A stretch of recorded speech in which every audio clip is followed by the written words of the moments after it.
What struck me during Sunday night's UFC fight on the White House lawn was both the brutality of the sport and the depravity of the people who showed up for it. I'm also stunned by the dearth of outrage for this sport. It's an abomination.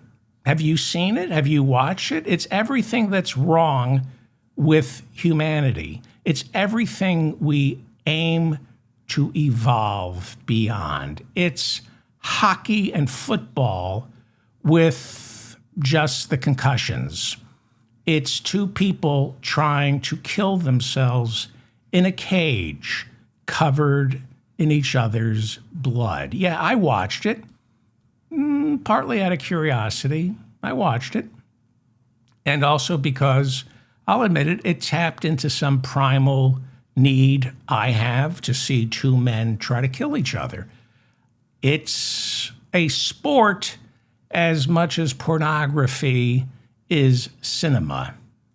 Again, I have nothing against pornography, but I'm not proud that I watch it the same way I'm not proud that I watched that UFC fight on the very same, held on the very same South Lawn where Bill Clinton, Yasser Arafat, and Israeli Prime Minister Yitzhak Rabin signed the Oslo Accords in 1993.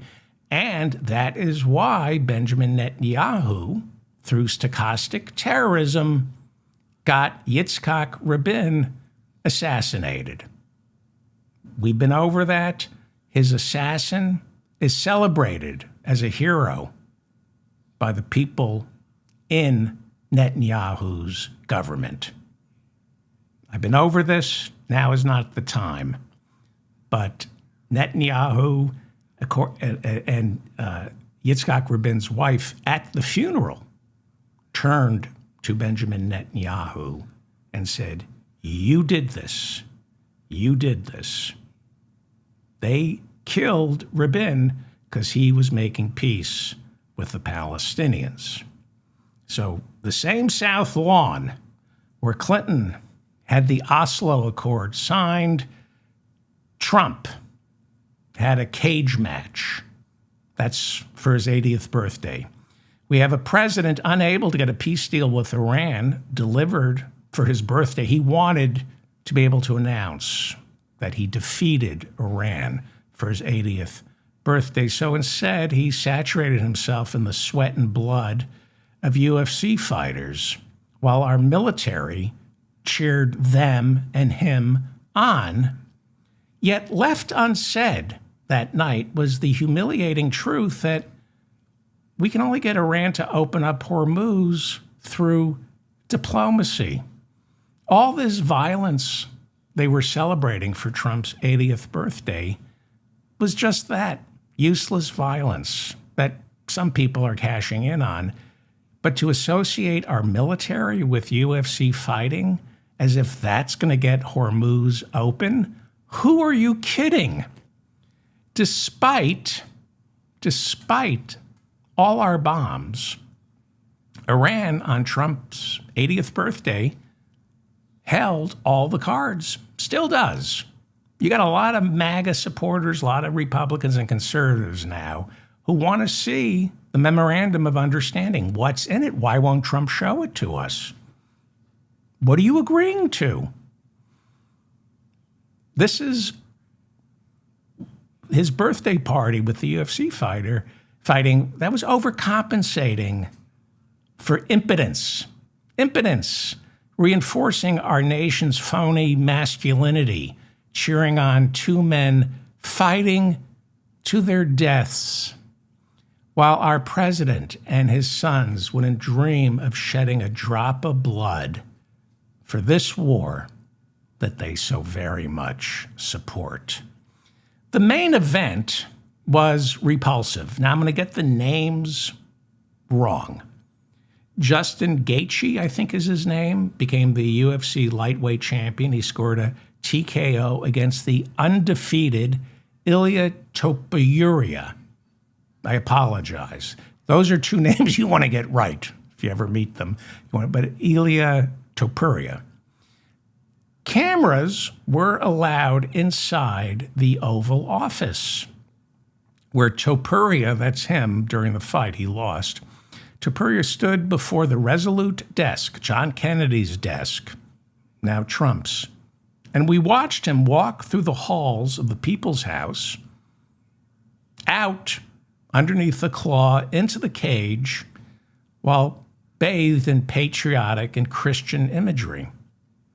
So I understand for the fighters, this may be their only choice in life. I have a little sympathy for the fighters, but it's not something to be celebrated. It's not to be celebrated that there are some men and women who have no other choice but to try to kill somebody else for a living. It's not to be celebrated, it's to be fixed. You don't use the White House to dignify everything that's wrong with our country. You use the White House to make it so nobody ends up becoming a UFC fighter. This is the decay of our country. The first Trump administration was WWE, wrestling, which is great. It's fake fighting. Linda McMahon is our education secretary right now. Vince McMahon, I think, is on trial for some disgusting allegations that even I won't repeat. But at least it was fixed. At least you knew this was a joke. We've devolved to the point now where we're having blood sports, real blood sports on the White House lawn. Trump's children were all there, all of them. And Melania was there. It really made me think twice about Melania. Bobby Kennedy Jr. was there. The guy who says vaccines cause autism, but kicks to the head shake the worms loose. I watched in horror, and this is all I'm going to show you. This is Topuria's face getting rearranged, blood spattering the cage. I watched it. Before the fifth round, a doctor mercifully stopped the fight. But I was watching the end of the third round before the fourth round, and ringside medics were calling to stop the fight. There was bleeding in and around and from Topuria's right eye, which was already completely swollen. The fight should have been stopped. His eye socket completely shattered. The only thing keeping his eye from rolling out was the puffiness around it.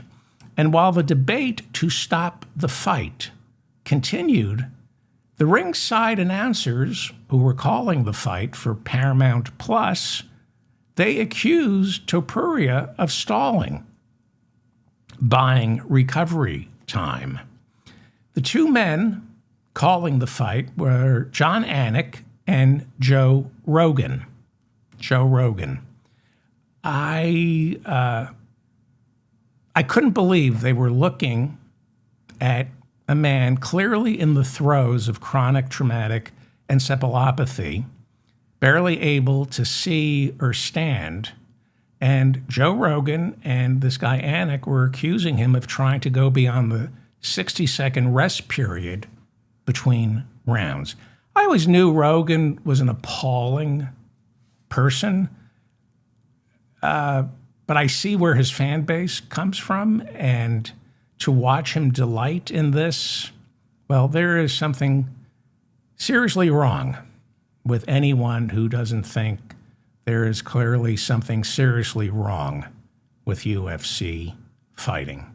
I am stunned by the number of people who think this is acceptable. You know, the night before this, the Knicks delivered a sublime lesson in overcoming the odds.